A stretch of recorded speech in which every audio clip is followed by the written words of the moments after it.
Oui, mon frère. Je m'appelle David Doherty. Je suis professeur à l'Université de Corée. J'y enseigne l'anglais. En fait, je ne savais pas que je pouvais poser n'importe quelle question. Je viens de vous entendre le dire maintenant. Ma question serait, d'abord, par exemple, je suis chrétien. Ma question serait, par exemple, il y a beaucoup de révélations. Il y a de bons esprits et de mauvais esprits. Donc, un bon esprit peut venir à vous et donner une révélation. Un mauvais esprit peut donner une révélation. Donc, dans la tradition chrétienne, nous disons que si l'ange ou l'esprit qui apporte le message ne contredit pas ce qui a précédé, donc Dieu a révélé quelque chose à Moïse. Si l'ange qui apporte le message ne contredit pas Moïse, alors c'est un bon ange. Et donc, dans la tradition chrétienne, nous pouvons distinguer un bon ange d'un mauvais ange, en ce que la révélation qu'il apporte, si elle contredit l'Ancien Testament, la Torah ou l'Évangile, l'Injil, alors c'est un mauvais ange. Et ma question serait pour vous, monsieur, avec respect. Le Coran contredit la Torah et il contredit l'Injil. Alors est-ce que cela n'en fait-il pas un mauvais ange qui est apparu au prophète de l'islam? Le frère a posé une très bonne question. Il a dit qu'il est chrétien. Et il a dit que selon le christianisme, quand un ange vient, pour différencier s'il est bon ou mauvais, s'il est un bon ange, il ne contredira pas la révélation précédente. D'accord. C'est-à-dire que s'il est dans l'Injil, s'il est dans l'Évangile, il ne contredira pas la Torah, parce que la Torah était une révélation à Moïse, Musa, alayhi salam. Donc si le Coran contredit la Torah et l'Injil, alors il est apporté par un mauvais ange, pas un bon esprit. Et c'est une question très logique. Point numéro 1. Nous croyons que toutes les révélations sont venues d'un seul Dieu tout-puissant. Et nous croyons que tous les messagers, le message de base était le même. Nous croyons en un seul Dieu et l'adorons seul.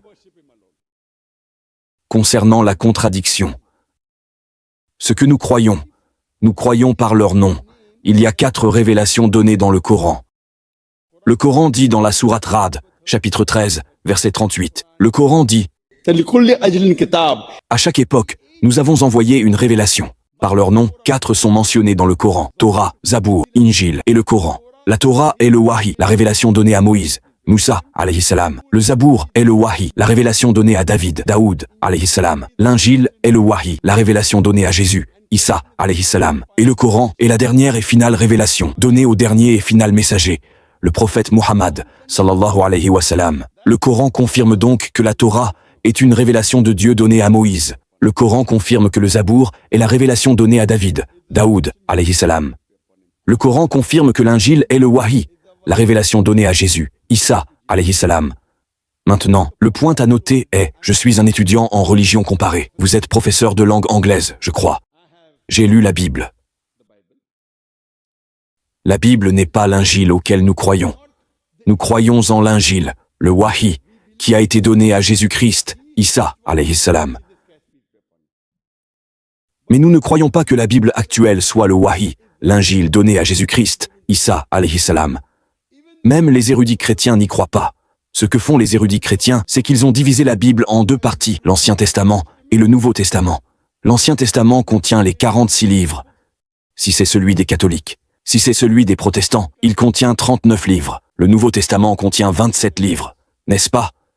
Du Nouveau Testament, les 4 premiers livres sont appelés évangiles. Évangile de Marc, Matthieu, Luc, Jean. Maintenant, ces évangiles sont ce que nous voulons. Évangile, si vous traduisez en arabe, devient Injil. Pas Bible. Bible vient du mot grec biblos, qui signifie livre des livres. Corrigez-moi si je me trompe. C'est correct. Biblos. Maintenant, évangile signifie Injil. Dans la Bible que je lis, c'est l'évangile selon Matthieu, l'évangile selon Marc, l'évangile selon Jean, l'évangile selon Luc. Ce que je veux, c'est l'évangile de Jésus-Christ, Isa, alayhi salam.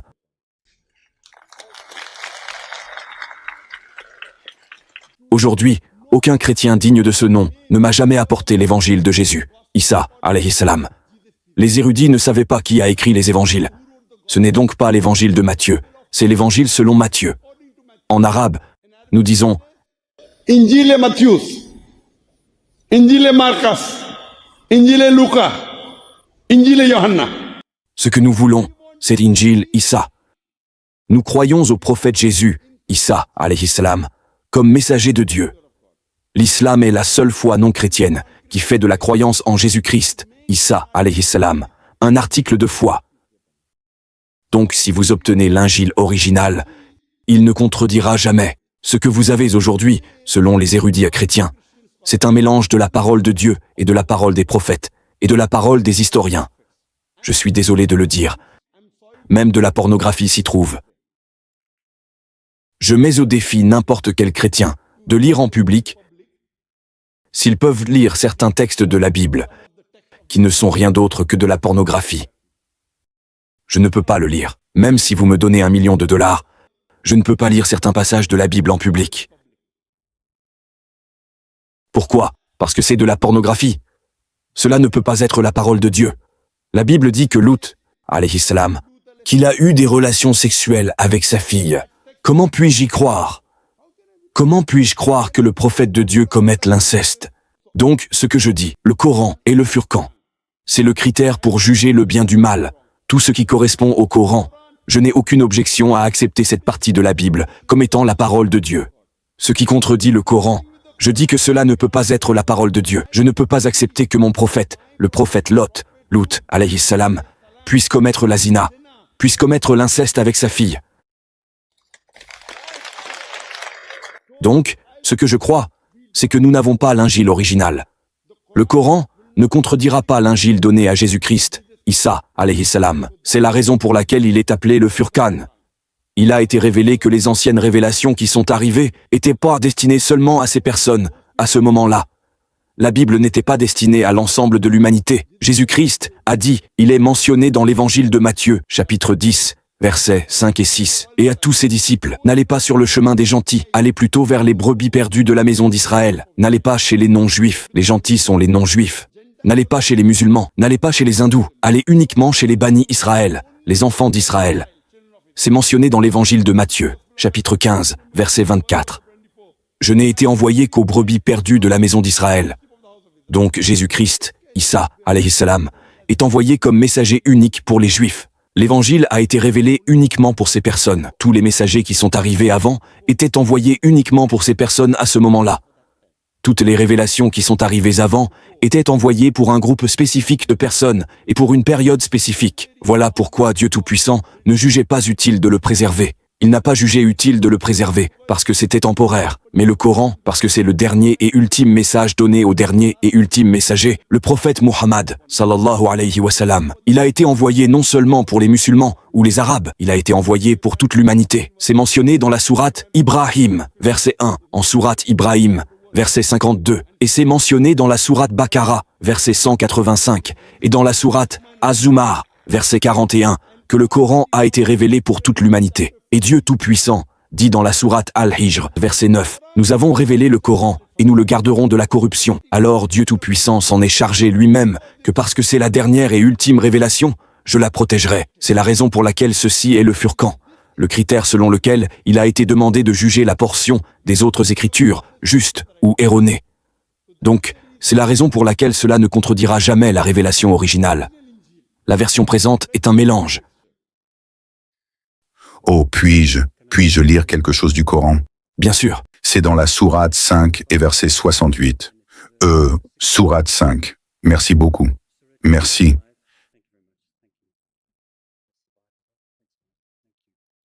C'est dans la sourate 5, verset 68. C'est le prophète d'Islam Mahomet qui dit aux chrétiens et aux juifs, il dit, « Laissez-moi juste trouver ça. » Il dit, « C'est Dieu. » Dieu parle au prophète d'Islam, n'est-ce pas? Il dit, « Dis au peuple du livre. » Qui parle aux chrétiens et aux juifs? Dis au peuple du livre. Tu n'as point de fondement où se tenir, sauf que tu te tenus fermement par la loi et l'évangile, et toute la révélation qui t'est venue de ton Seigneur. C'est une révélation qui te vient de ton Seigneur. Ça, c'était dit par le prophète d'Islam en 610 à 620. Vers ce temps-là, après Jésus-Christ. Et ça veut dire que quand le prophète Mahomet avait dit ça, que les écritures chrétiennes et les écritures juives étaient disponibles pour qu'il y prenne appui.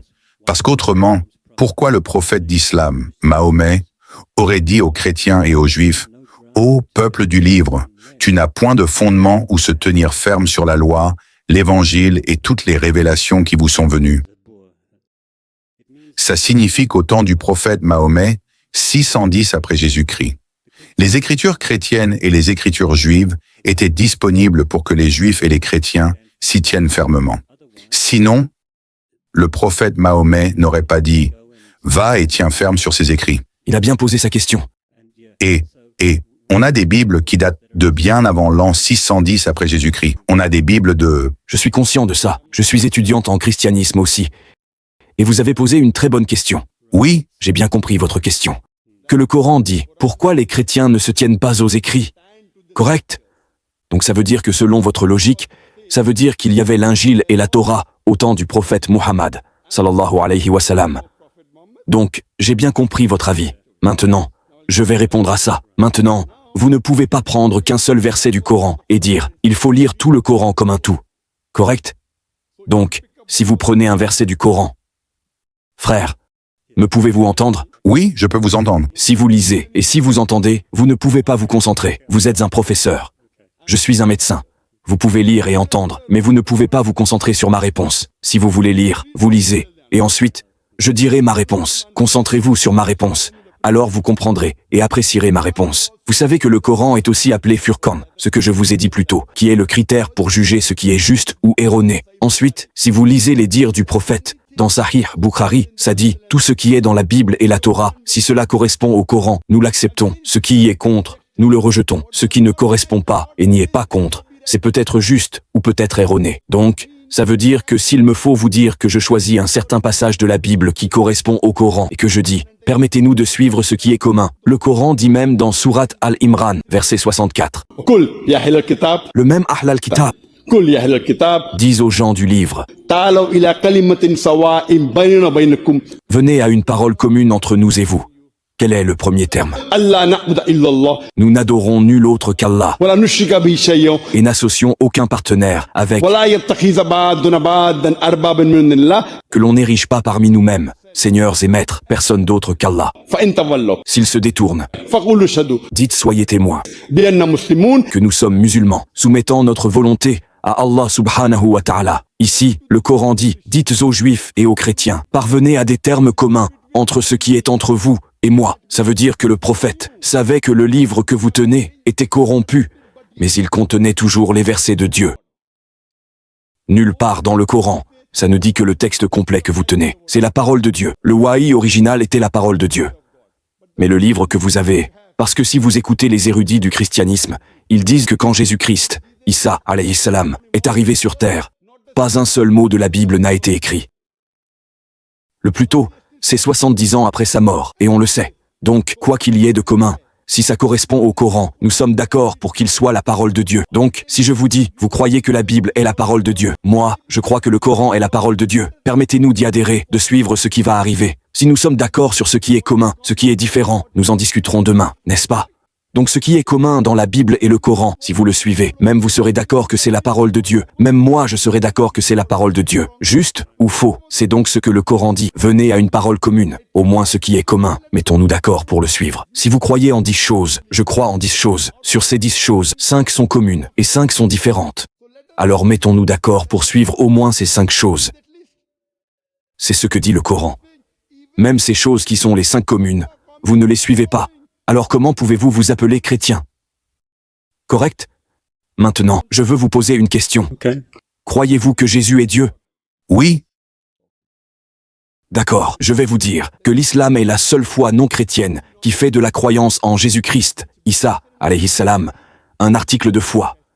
Aucun musulman n'est musulman s'il ne croit pas en Jésus-Christ, Isa, alayhi salam. Nous croyons qu'il était l'un des plus puissants messagers d'Allah, de Dieu Tout-Puissant. Nous croyons qu'il était le Messie, traduit par Christ. Nous croyons qu'il a redonné la vie aux morts, avec la permission de Dieu. Nous croyons qu'il a guéri les aveugles de naissance et les lépreux avec la permission de Dieu. Les musulmans et les chrétiens avancent ensemble. Mais certains peuvent te demander, où est la séparation des chemins? La séparation des chemins est que la plupart des chrétiens, y compris vous-même, croient que Jésus-Christ a revendiqué la divinité. Je vous le dis, il n'y a pas une seule déclaration sans équivoque dans toute la Bible où Jésus-Christ, Isa alayhi salam, lui-même dit « Je suis Dieu » ou où il dit « Adorez-moi ». Je mets au défi n'importe quel chrétien. Si n'importe quel chrétien peut me montrer une déclaration sans équivoque, une déclaration explicite de n'importe où dans la Bible où Jésus-Christ, Isa alayhi salam, lui-même dit « Je suis Dieu » où il dit « Adorez-moi ». Moi, Dr Zakir Naik, je suis prêt à accepter le christianisme maintenant.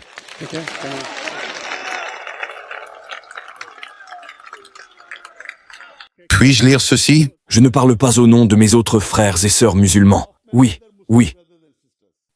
Puis-je lire cette partie? S'il vous plaît, laissez-moi juste terminer. Oui, bien sûr. Je vais vous donner du temps, pas de problème. Je ne parle pas au nom de mes autres frères et sœurs. Je mets ma main sur la guillotine. S'il vous plaît, notez mon défi avant de poser le vôtre. Montrez-moi une seule déclaration sans équivoque.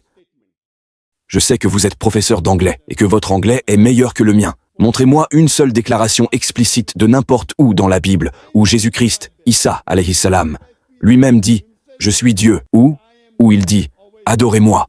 En fait, si nous lisons la Bible, Jésus-Christ, Isa alayhi salam, a dit, c'est mentionné dans l'évangile de Jean chapitre 14, verset 28. Jésus-Christ a dit, mon Père est plus grand que moi. L'évangile de Jean chapitre 10, verset 29, il a dit, mon Père est plus grand que tous. L'évangile de Matthieu chapitre 12, verset 28, je chasse les démons par l'Esprit de Dieu. L'évangile de Luc chapitre 11, verset 20, c'est par le doigt de Dieu que je chasse les démons. L'évangile de Jean chapitre 5, verset 30, je ne peux rien faire de moi-même, je juge selon ce que j'entends. Et mon jugement est juste, car je ne cherche pas ma volonté, mais la volonté de mon Père. Quiconque dit « Je ne cherche pas ma volonté, mais la volonté de Dieu ». Il est un musulman. Jésus-Christ était un musulman. C'est clairement mentionné dans le livre des Actes chapitre 2, verset 22. « Hommes d'Israël, écoutez ceci. Jésus de Nazareth, un homme approuvé de Dieu parmi vous, par des prodiges, des miracles et des signes que Dieu a fait par lui et dont vous êtes témoins. Un homme approuvé de Dieu parmi vous, par des prodiges, des signes et des miracles que Dieu a fait par lui et dont vous êtes témoins. » Il n'y a donc pas une seule déclaration sans équivoque dans toute la Bible où Jésus-Christ, Isa alayhi salam, lui-même dit « Je suis Dieu » où il dit « Adorez-moi » et vous êtes le bienvenu pour la montrer. Et si vous la montrez, j'accepterai le christianisme. Et si vous ne le faites pas, alors vous devrez accepter que Jésus n'est pas Dieu. Êtes-vous d'accord avec le défi? D'accord. Merci mon frère. Très bien. Nous croyons que les chrétiens croient que Jésus est le Fils de Dieu et Dieu, la Trinité. Seulement 50% des gens. D'accord. Donc, dans Jean chapitre 10, et en commençant au verset, pouvez-vous commencer cela une seconde? Oui, je suppose. 30. Verset 30. Peut-être 31.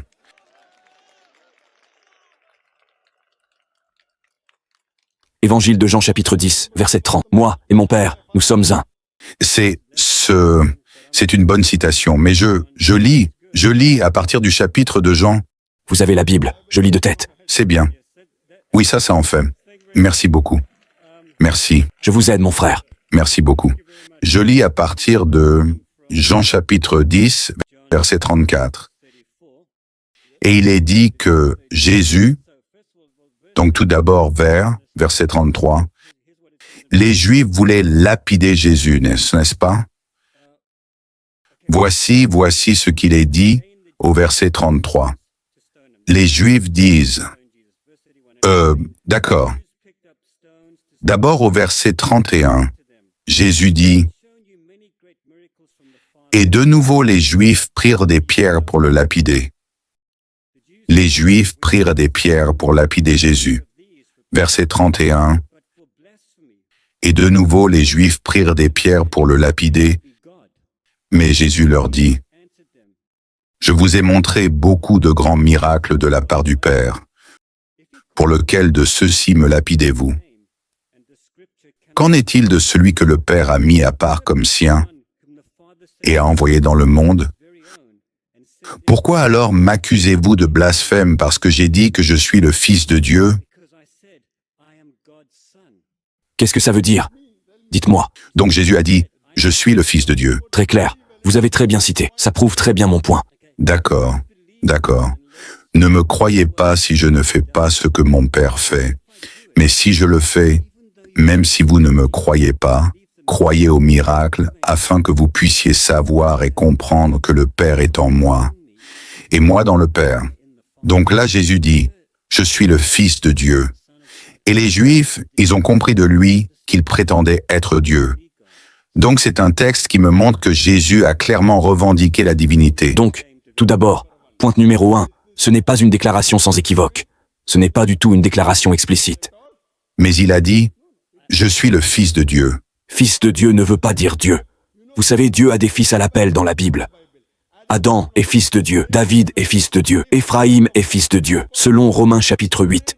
Tous ceux qui sont conduits par l'Esprit de Dieu sont fils de Dieu. Si vous suivez le commandement de Dieu, vous êtes un fils de Dieu. Si je suis le commandement de Dieu, je suis un fils de Dieu. C'est une expression idiomatique utilisée. Nous disons en hindi, bêta, fils. Supposez que je dise, il y a un jeune enfant. Il va, d'accord, fils, monte. Ça veut dire fils. Ça ne veut pas dire fils engendré.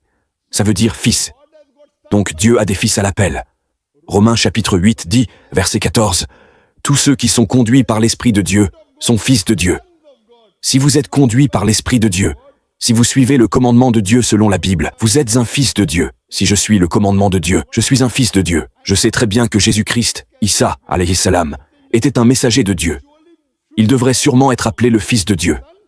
Fils, dans la terminologie de la Bible, il y en a beaucoup. Alors voulez-vous dire que David est aussi Dieu? Voulez-vous dire qu'Éphraïm est aussi Dieu? Voulez-vous dire que vous êtes Dieu? Voulez-vous dire que je suis Dieu? Mais les Juifs, ils savaient ça, n'est-ce pas? Mais le Fils de Dieu n'est pas Dieu. Si je dis que c'est mon Fils, est-ce que ça fait de lui moi? Non. Mais d'après l'enseignement de Jésus, les Juifs ont compris qu'il revendiquait la divinité. Très bien. Très bien. Très bien. Vous savez, en Inde, quand je cite les écritures hindoues, les hindous viennent et touchent mes pieds et m'appellent Dieu. Alors les hindous m'appellent Dieu, est-ce que je deviens Dieu? Non. Je dis, eh bien, c'est faux, c'est du shirk. Non, vous citez comme ça là-bas, vous devez être un avatar de Dieu. Ils touchent mes pieds et ils m'appellent Dieu. Ce n'est pas parce qu'ils m'appellent Dieu que vous pouvez dire, Zakir a appelé Dieu. Est-ce que ça remplit la condition? Montrez-moi une seule déclaration sans équivoque, où Zakir a dit qu'il est Dieu. Non, quelqu'un d'autre m'appelle Dieu. De même ici, si vous lisez le contexte à partir de l'évangile de Jean chapitre 10, versets 30 et 1 et suivants, ils disent, il, Jésus-Christ, leur demande au verset 31, évangile de Jean, que, pourquoi me lapidez-vous? Ils disent, nous ne te lapidons pas pour tes œuvres, parce que tu blasphèmes. Alors Jésus-Christ leur clarifie qu'il ne blasphème pas. Ou Jésus dit, d'accord, je suis Dieu, lapidez-moi. Il ne l'a pas fait. Il a dit, pour laquelle des bonnes œuvres me lapidez-vous? Puis vous allez au verset 32, nous ne te lapidons pas pour une bonne œuvre, mais parce que tu blasphèmes. Puis il dit, n'est-il pas dit dans vos écritures que si vous appelez Dieu celui à qui la parole de Dieu est venue? Maintenant, la parole de Dieu vient par le messager. La parole de Dieu est venue à Moïse. Alors Moïse devient Dieu. La parole de Dieu est venue à Jésus. Il ne devient pas Dieu. La parole de Dieu est venue à Muhammad. Il ne devient pas Dieu. Donc celui à qui la parole de Dieu est venue, si vous dites Dieu, vous n'avez pas enfreint la loi. Référence croisée. Allez au psaume, chapitre 82. Référence croisée. Là, il est dit que vous appelez ceux qui sont Dieu. Verset 6. La loi n'est pas enfreinte. Alors oui, mon frère. Alors ici, Jésus, Issa, alayhi salam, leur dit que si vous appelez une personne un Dieu, à qui la parole de Dieu a été envoyée, l'écriture n'est pas enfreinte parce que ce Dieu est avec un petit d. Et ça ne veut pas dire qu'il est Dieu. Alors c'était, nulle part ça ne dit, concernant votre déclaration que moi en toi et toi en moi, nous sommes un. C'est un en but. Si vous retournez à la référence croisée, c'est un en but. Comme mon père est médecin, je suis médecin. Moi et mon père, nous sommes un. Nous sommes un en but. Ça ne veut pas dire que nous sommes un en substance. Ça ne veut pas dire que nous sommes un en tant qu'être humain.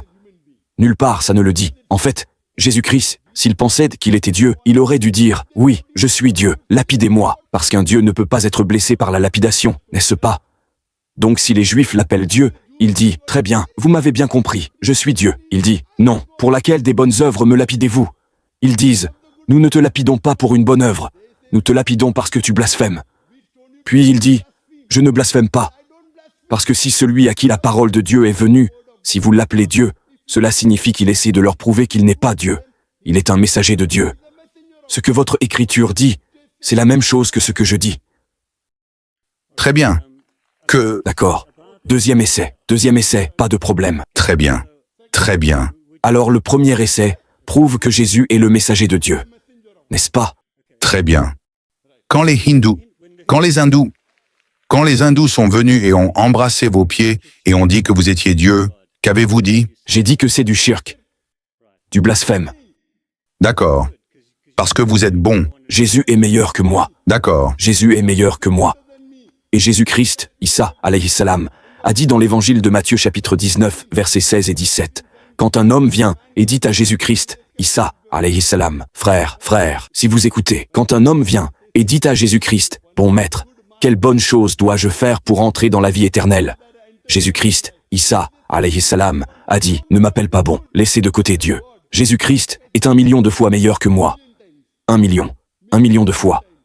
Alors Jésus-Christ, Issa, alayhi salam, dit, pourquoi m'appelles-tu bon? Laissez de côté Dieu. Avec un seul D. Pourquoi m'appelles-tu bon? Il n'y en a qu'un seul de bon, c'est le Père qui est aux cieux. Et si tu veux entrer dans la vie éternelle, garde les commandements. Vous comprenez? C'est ce que Jésus-Christ a dit. Il n'a jamais dit, appelez-moi Dieu. Alors Essai suivant. quand il est ressuscité des morts, n'est-ce pas? Ressusciter des morts, ça veut dire que Dieu est mort. Oui. Croyez-vous que Dieu peut mourir? C'est ce que je vous ai dit. Les gens croient qu'il n'y a pas de Dieu. Comment un Dieu qui peut mourir? Quelle est la différence entre lui et moi alors? Mais attendez une minute. La mort n'est pas la cessation de l'être. La mort n'est pas l'arrêt de l'existence. La mort est juste un passage d'une dimension à une autre. C'est parce que C'est parler de cette cessation particulière. Cette période est finie. Oui, mais quand vous mourrez. C'est la fin de votre foi dans ce monde qui est là. Oui, donc quand vous mourrez, vous passez de cet état à un autre. Donc oui, Qu'est-ce que c'est? Dieu, Jésus, quand il est mort sur la croix, il est passé de cette dimension à une Dieu. autre dimension. Dieu a vécu. Dieu l'a fait, oui. Dieu peut-il passer d'une dimension à l'autre? Dieu est création. Dieu est ultime. Je vous l'ai dit. Il est Allah. Unique. Il n'engendre pas. Et il n'est pas engendré. Jésus-Christ a été engendré. Oui. Non, il ne peut pas être Dieu. Non, mais voici le truc. Quand nous prenons ce mot engendré, monsieur, quand il signifie, il peut en fait aussi être traduit par le Fils unique de Dieu, différent de Ou, Fils unique. très unique. Pouvez-vous me montrer un seul endroit dans la Bible qui dit que Jésus est le Fils engendré? Je pense que c'est Jean chapitre 1, verset... Non. Jean chapitre 3, verset 16. Oui, J'en viens à ça. c'est aussi Jean chapitre 1, n'est-ce pas? Jean chapitre 1 ne parle pas de ça. Je vous mets au défi. Jean chapitre 1 ne parle pas de fils engendré. Jean chapitre 1 dit, au commencement était la parole était avec Dieu, et la parole était Dieu. Ce n'est pas le fils engendré. Si vous lisez l'évangile de Jean chapitre 3, verset 16, car Dieu a tant aimé le monde qu'il a donné son fils unique engendré, afin que quiconque croit en lui ne périsse point, mais qu'il ait la vie éternelle. Attendez, je n'ai pas terminé. Ceci, mon frère, vient de la version King James, car Dieu a tant aimé le monde qu'il a donné son Fils unique engendré, afin que quiconque croit en lui ne périsse point, mais qu'il ait la vie éternelle. Maintenant, si vous lisez la Revised Standard Version, révisée par 32 érudits de la plus haute éminence, soutenue par 50 différentes dénominations, ils disent que ce mot engendré est une interpolation, une fabrication, une concoction, et ils le jettent hors de la Bible. D'accord. Donc ce mot engendré, qui n'est là qu'une seule fois dans la Bible, parlant de Jésus-Christ, Issa, alayhi salam, a été jeté hors de la Bible comme une interpolation, comme une fabrication, comme une concoction, se rapprochant du Coran. C'est du blasphème. D'accord. Alors laissez-moi aller à votre point où les hindous sont venus et ont embrassé vos pieds. Et ils ont dit, vous êtes Dieu. Et vous avez répondu, non, c'est des bêtises. Pas des bêtises, du blasphème. D'accord. Blasphème. Alors, d'accord. Alors, le disciple Thomas est venu voir Jésus, n'est-ce pas? Oh mon Dieu, quelle sorte de... Ceci est Jean chapitre 20. Et c'est le verset... Ça commence au verset 24, mais le verset 28, en fait. Thomas a dit à Jésus, « Mon Seigneur et mon Dieu. » Et Jésus a dit, « Parce que tu m'as vu, tu as cru. Cru quoi? Mon Seigneur et mon Dieu. Jésus n'a pas dit, Thomas, c'est n'importe quoi. Ne m'appelle pas Dieu. Mais Thomas dit à Jésus, Thomas dit, mon Seigneur et mon Dieu. Puis Jésus lui a dit, Mon frère, parce que tu m'as vu, tu as cru. Heureux ceux qui n'ont pas vu et qui ont cru. Donc là encore, Jésus accepte la divinité. Il ne dit pas, il ne dit pas comme, non, il ne le fait pas. Lisez le contexte. Lisez le contexte. Vous citez hors contexte. Évangile de Jean chapitre 20. Vous commencez au verset 25. Thomas dit, je veux toucher et voir si la marque des clous est là ou non. Puis Jésus dit, heureux ceux qui n'ont pas vu et qui ont cru. Viens et touche-moi. Alors Thomas dit, oh mon Dieu, qu'est-ce que cela signifie? Par exemple, si je dis, oh mon Dieu, il est 5 heures, vous n'allez pas me dire, ne m'appelez pas Dieu. C'est une exclamation. Je parle à Dieu. Oh mon Dieu, il est 5 heures. Donc vous n'allez pas dire, ne m'appelez pas Dieu. mais docteur Zakir, Quand je dis, oh mon Dieu, il est 5 heures, me direz-vous, frère Zakir, pourquoi m'appelez-vous Dieu? Vous savez que je ne vous appelle pas Dieu. C'est une exclamation. Quand Thomas touche Jésus-Christ et qu'il voit la marque des clous, il s'exclame, oh mon Dieu, il n'appelle pas Jésus Dieu. Il s'adresse à son Dieu. C'est l'exclamation. Ce n'est pas une question de langue. Et vous êtes professeur d'anglais.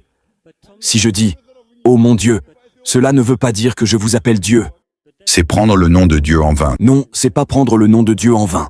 Quand vous dites comme ça, oh, Supposons que je dise, oh mon Dieu, il est 5 heures, est-ce que c'est du blasphème? parce que vous venez de dire le nom de Dieu lassant, avec une sorte de... Nous pouvons utiliser le nom de Dieu. Nous pouvons utiliser le nom de Dieu pour de bonnes choses. Oh mon Dieu, je dois y aller. Quel est le problème? Est-ce permis? Eh bien, ce n'est pas bien. Où est-il dit que ce n'est pas bien? Dites-moi. D'accord, d'accord, Quel verset le dit? d'accord, les Juifs.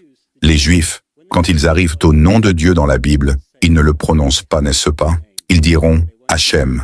Il croit que c'est le nom. Jéhovah, Elohim. Mais quand ils arrivent à ce nom, le tétragramme que certains érudits traduisent par Jah, Yahvé, ils sont très conscients du nom de Dieu. Donc quand Thomas a dit « Mon Seigneur et mon Dieu », ce n'est pas comme « Oh mon Dieu, il est tard ». Donc, Quand il touche, il réalise. d'accord, mais une autre chose, monsieur. Mais de toute façon, est-ce que cela remplit ma condition? Mon défi pour vous est de montrer une seule déclaration sans équivoque. Ce n'est pas une déclaration sans équivoque, de n'importe où dans la Bible, où Jésus-Christ lui-même dit « Je suis Dieu ». Ce sont d'autres personnes qui disent « Oh qu'il est Dieu ». Cela ne remplit pas du tout mon défi. Et si vous ne remplissez pas mon défi, vous devrez croire que Jésus n'est pas Dieu. D'accord. Un autre point alors. Quel était le terme préféré de Jésus pour lui-même lorsqu'il marchait sur la terre? Il était aussi appelé le Fils de l'homme. Très bien, le Fils de l'homme. Maintenant voilà, je vais en venir à votre point. Le Fils de l'homme dans la littérature juive est une figure divine. Non, je suis aussi Fils de l'homme. Mais regardez, Oubliez les écritures juives et la figure divine. d'accord, C'est- mais si vous... Vous devez montrer une seule déclaration sans équivoque. Je m'appelle moi-même un fils d'homme. Voulez-vous dire que je me prétends être un Dieu, mon frère? Êtes-vous fils d'homme ou non? Êtes-vous un fils d'homme et de femme, n'est-ce pas? Oui, Alors voulez-vous dire que vous êtes un Dieu? Oh, vous blasphémez, et je vous condamne à être lapidé. oui, mais quand Jésus était devant le grand prêtre et qu'il a dit « Je suis le Fils de l'homme », ils ont dit « D'accord, il a blasphémé ». Ils ont donc compris quelque chose de très unique sur le terme Fils de l'homme. Fils de l'homme a diverses significations différentes. Je vous ai dit, Exactement, sans équivoque. exactement. Mon frère, vous comprenez l'anglais? Déclaration sans équivoque. Déclaration explicite. Vous êtes ambigu. Oh mon Dieu, c'est quelqu'un d'autre qui le dit. Est-ce sans équivoque? Quand Jésus-Christ lui-même dit « Je suis Dieu ». Je dis « Je suis fils d'homme ». Vous avez dit que vous êtes fils d'homme. Voulez-vous dire que vous dites que vous êtes Dieu? D'accord, alors, dans l'Ancien Testament, d'accord, Dieu s'appelle lui-même le commencement et la fin, n'est-ce pas? Dans Isaïe, n'est-ce pas? L'alpha et l'oméga en grec, n'est-ce pas? Et Jésus-Christ dans l'Apocalypse, il revendique cela exactement. Il dit dans l'Apocalypse chapitre 1 verset 8, « Je suis l'alpha et l'oméga, dit le Seigneur Dieu, qui était et qui est. Alpha et Oméga signifie qu'il est le commencement et qu'il est la fin. Il a eu un commencement dans une étable. S'il est le commencement, il est né dans une étable. Il n'est pas le commencement du monde. Cela signifie que dans la loi au temps de Moïse, pour la loi de cette époque, ce que Moïse enseignait était l'alpha et l'oméga. Au temps de Jésus, Issa, alayhi salam, dans la loi, il était l'alpha et l'oméga. Au temps du prophète Muhammad, sallallahu alayhi wa sallam, le prophète Muhammad est l'alpha et l'oméga en ce qui concerne la loi, parce qu'ils sont les messagers de Dieu. Cela ne signifie pas qu'il est le commencement et la fin. Il est né dans une étable. Comment peut-il être le commencement? Quiconque a un peu de connaissance de la Bible conviendra qu'il n'était pas le commencement.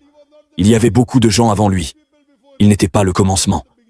Mais en termes de loi, parce qu'il était un messager de Dieu, tout ce qu'il a enseigné en termes de loi du christianisme était l'alpha et l'oméga. Je suis d'accord. Au temps de Moïse, Moussa, alayhi salam, il était l'alpha et l'oméga. Au temps du prophète Muhammad, sallallahu alayhi wa sallam, il est l'alpha et l'oméga. C'est une déclaration qui dit qu'il est l'autorité finale.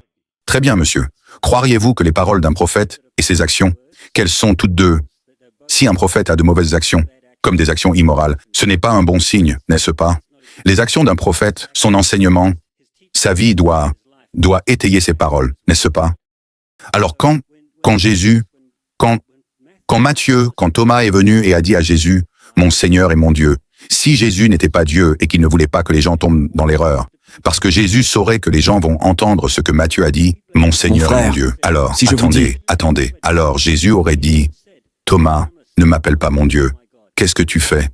Parce que Jésus aurait su que des gens simples verraient cela et ils réaliseraient, « Oh, Jésus ne l'a pas réprimandé pour l'avoir appelé mon Dieu, mon Seigneur et mon Dieu. » Jésus est un bon prophète. S'il n'était pas Dieu, Jésus aurait dit, « Thomas, ne dis pas ça, je ne suis pas Dieu. Pourquoi dis-tu des bêtises comme ça ?» Il a déjà dit cela plus tôt quand l'homme a dit, « Bon maître, pourquoi m'appelles-tu bon ?» Parce qu'il y a un contexte spécial pour cela. Attendez, je vous le dis, maintenant bon, mon Dieu, il a compris comme vous et moi.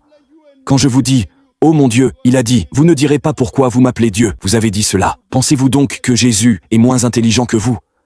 Jésus est plus intelligent que vous et moi. Donc, si vous ne vous opposerez pas à moi, pourquoi s'opposerait-il? Il a très bien compris. C'est vous qui le comprenez mal. Quand la personne a dit « Bon maître », il s'est opposé. « Pourquoi m'appelles-tu bon ?» Et un prophète ne peut pas vous contredire. Vous l'avez dit vous-même. C'est très clair. Dans l'évangile de Matthieu chapitre 19, versets 16 à 17. « Pourquoi m'appelles-tu bon? Il n'y en a qu'un seul de bon. C'est le Père qui est aux cieux. » C'est très clair. Mais quand Thomas dit « Oh mon Dieu », c'est une exclamation qu'il adresse à Dieu, pas à Jésus, Issa, alayhi salam. Quand n'importe qui peut comprendre, alors si c'était le cas, pourquoi vous êtes-vous opposé à cet homme, en disant « Bon maître », il aurait dû dire « Oui, je suis Dieu ». Voulez-vous dire que Jésus se contredit? À un homme, il dit qu'il est Dieu, et à un autre, il ne le dit pas. Non, votre prophète est mon prophète. J'aime Jésus. Si vous parlez en mal de Jésus-Christ, je me mets en colère. Je ne crois pas que Jésus-Christ dise à une personne qu'il est Dieu, et à une autre qu'il ne l'est pas. Vous essayez de diffamer Jésus-Christ. Cela me met en colère parce que j'aime Jésus-Christ. Issa, alayhi salam. Je suis Jésus-Christ, plus que vous. Le savez-vous? Si chrétien signifie une personne qui suit les enseignements de Jésus-Christ, Issa, alayhi salam, nous, musulmans, sommes plus chrétiens que les chrétiens eux-mêmes. Mon frère, buvez-vous de l'alcool? Dois-je boire de l'alcool? Un petit peu? Vous savez, c'est mentionné dans la Bible, dans le livre des Éphésiens chapitre 5 verset 18. Ne vous enivrez pas de vin. Oui. C'est mentionné dans les Proverbes chapitre 20 verset 1, que le vin est moqueur. Oui. Et Jésus-Christ a dit dans l'évangile de Matthieu, chapitre 5 verset 17 à 18. Si vous transgressez un seul iota, ou un seul trait de lettre de la loi, vous n'entrerez point dans le royaume des cieux, n'est-ce pas? Donc vous en prenez, je ne bois pas d'alcool. Je suis plus Jésus que vous, mon frère.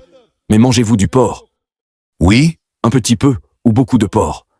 C'est mentionné dans le livre du Lévitique, chapitre 11, versets 7 et 8, dans le livre du Deutéronome, chapitre 14, verset 8, dans le livre d'Ésaïe, chapitre 65, versets 2 à 5, qu'il ne faut pas manger de porc. Je ne mange pas de porc, vous en mangez.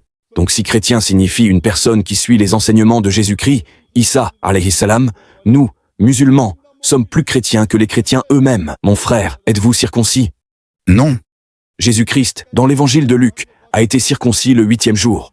Donc vous dites, non, non, et je suis plus Jésus que vous.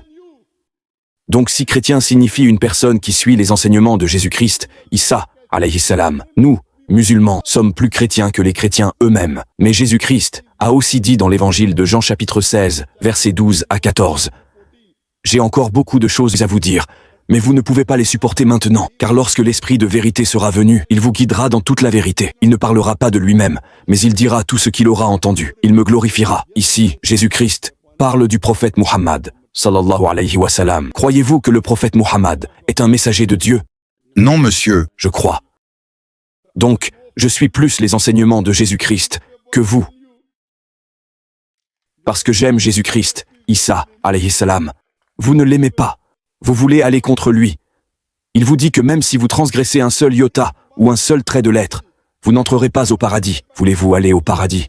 Oui, Alors pourquoi transgressez-vous la loi de Jésus-Christ? C'est ce que je vous dis. Oubliez ce qui est différent dans le Coran et la Bible. Au moins, suivons ce qui est commun.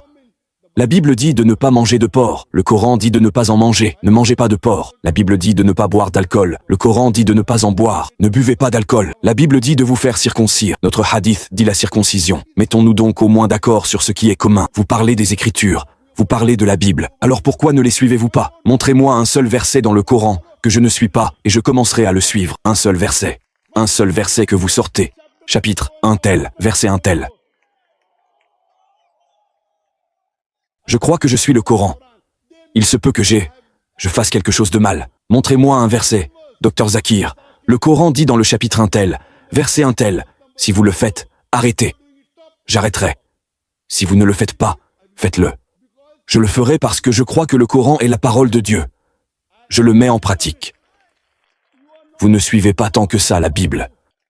Vous ne croyez pas en Muhammad, sallallahu alayhi wa sallam. Vous ne croyez pas qu'il y a un seul Dieu. Vous voulez manger du porc. Vous voulez boire de l'alcool. Cela signifie que votre amour pour Jésus n'est pas si grand que vous puissiez abandonner l'alcoolisme. Vous n'aimez pas tant Jésus que vous ne puissiez pas abandonner le porc. Quelle sorte d'amour? Montrez-moi quoi que ce soit que mon bien-aimé prophète Muhammad, sallallahu alayhi wa sallam, a dit. Amanna wa saddaqna. J'entends, j'affirme et je crois. Parce que j'aime mon prophète. eh bien en réalité je crois en un seul Dieu.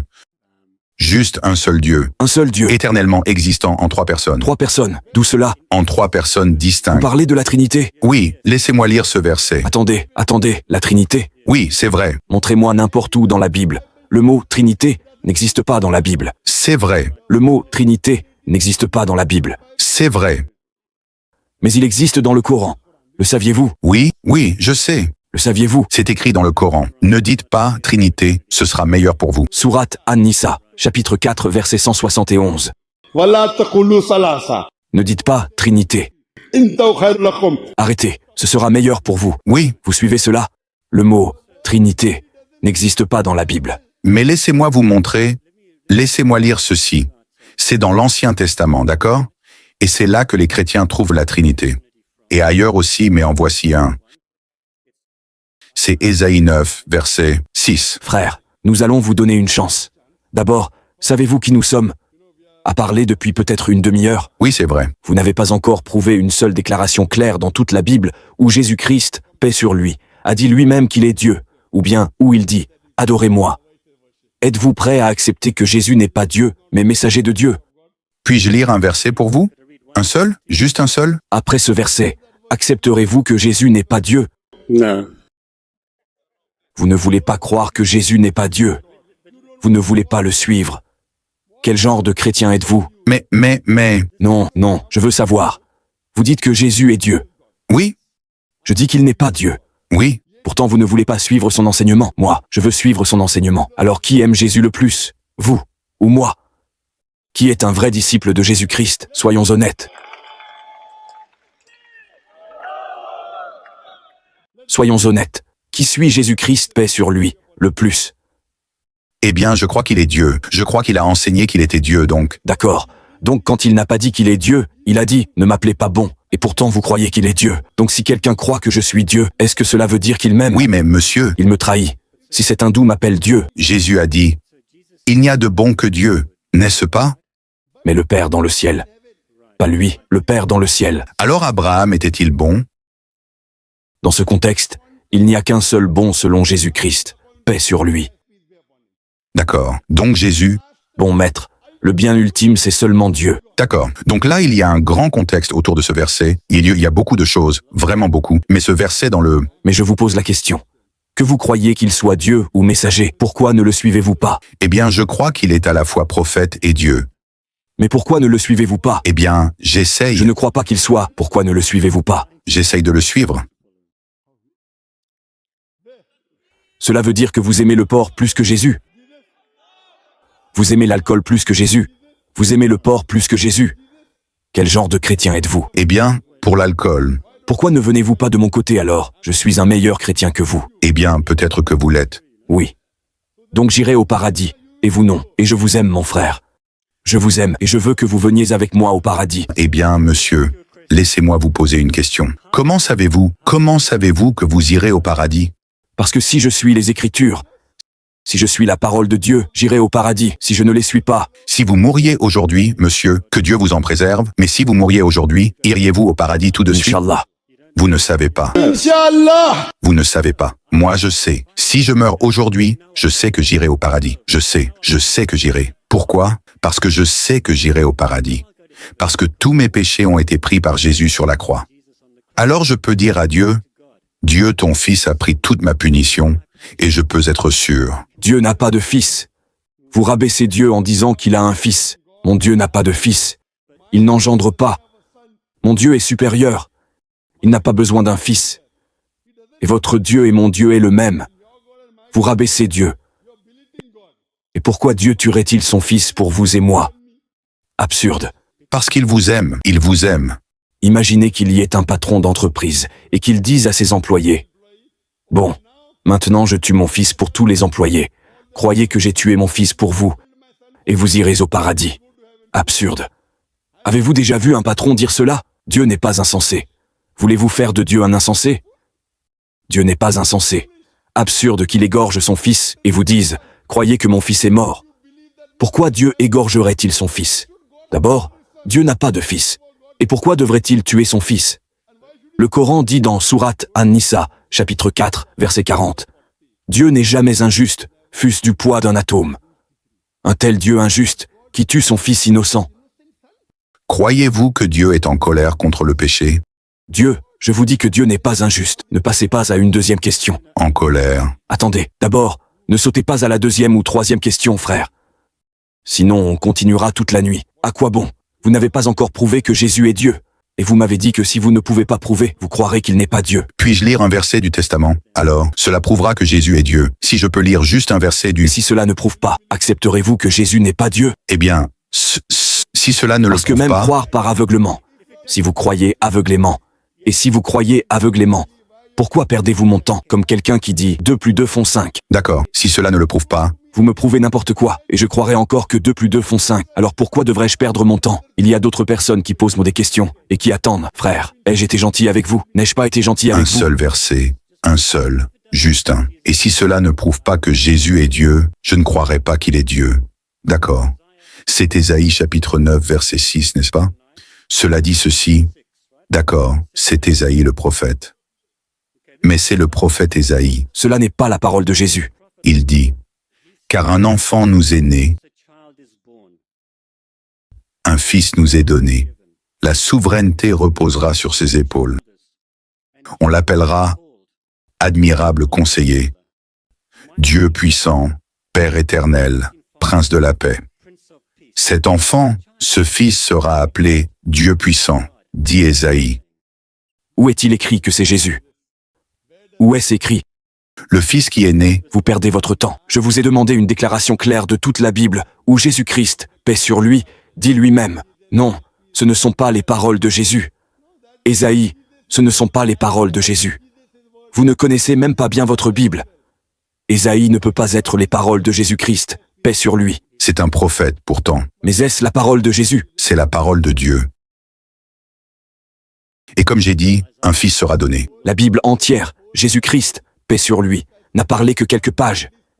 Il existe quelque chose appelé Bible avec lettres rouges, vous connaissez? Oui, Red Letter Bible. Les lettres rouges, si vous les rassemblez, cela ne ferait même pas 1 ou 2 pages d'un journal, n'est-ce pas? Je voulais que vous citiez de là, car ce sont les paroles de Jésus. Ne vous ai-je pas dit que je crois en l'injil de Jésus, pas en l'injil d'Ésaïe? Je crois en l'injil de Jésus. Alors maintenant, encore une fois, vous avez échoué. désolé, je suis désolé. Je prie Dieu de vous donner la guidée et d'enlever la foi aveugle que vous avez. Je prie Dieu de même pour vous. Oui, priez Dieu, le vrai Dieu, pas Jésus, Au nom de Jésus. pas Jésus. Jésus est un messager, il n'a jamais dit qu'il est Dieu, donc vous priez un faux Dieu. Ne priez pas un faux Dieu pour moi, priez le vrai Dieu. N'est-ce pas? Venons-en à un terrain commun, vous ne suivez pas la parole de Dieu. Vous ne laissez pas le porc, Vous ne laissez pas l'alcool. Vous n'êtes pas circoncis. Et Jésus a dit qu'il n'est pas Dieu. Pourtant vous croyez qu'il est Dieu. Tant de choses vont à l'encontre du Seigneur et vous ne priez pas Dieu. Si vous allez contre Dieu, Dieu vous écoutera-t-il? Non. Donc au moins, il y a l'espoir que Dieu m'écoutera. Et je prie qu'il vous guide, afin que vous croyiez au vrai Dieu. Et que vous veniez sur le vrai chemin, frère. Je pensais que vous êtes professeur d'anglais et que vous tiendriez votre parole. Je suis désolé. Vous n'avez pas pu prouver que Jésus est Dieu, et vous n'avez pas tenu parole non plus. Mais je prie que mon Allah vous donne du courage. Puisse le Tout-Puissant vous donner le courage d'accepter la vérité. Merci de m'avoir écouté. Merci mon frère.